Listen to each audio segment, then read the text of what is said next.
5 seconds start. उपाध्यक्ष जी, अंग्रेजी समझने वालों की संख्या 2% से ज़्यादा नहीं है। यहाँ की दूसरी भाषाओं के जानने वाले कई करोड़ नागरिक हैं।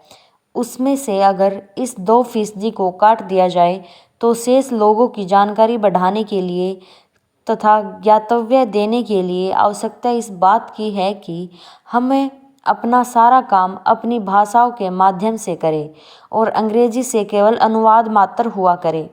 जैसा कि कई सदस्यों ने विचार व्यक्त किया है कि सन 1965 से हमारे देश की मुख्य भाषा राजभाषा हिंदी होगी और अंग्रेजी उसकी सहकारी भाषा बनेगी।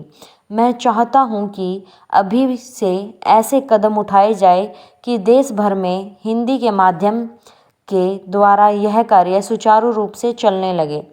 हमें कुछ आंकड़े दिए गए थे, उसमें बतलाया गया है कि प्रेस इन्फॉर्मेशन ब्यूरो में हिंदी विभाग के 16 कर्मचारी हैं।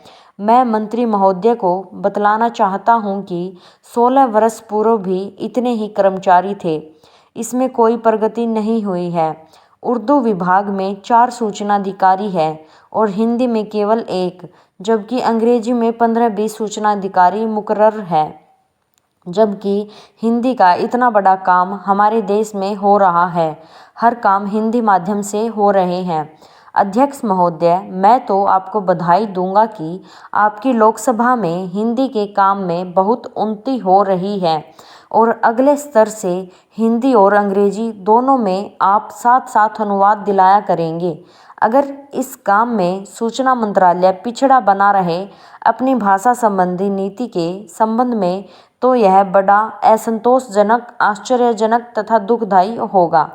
इसलिए मैं चाहता हूं कि सूचना मंत्री इस प्रतिवेदन पर तो ध्यान दें, जिसके लिए वे बधाई के पात्र हैं। साथ ही साथ कोशिश करें कि हिंदी माध्यम द्वारा ज़्यादा से ज़्यादा काम होने में प्रगति हो सके।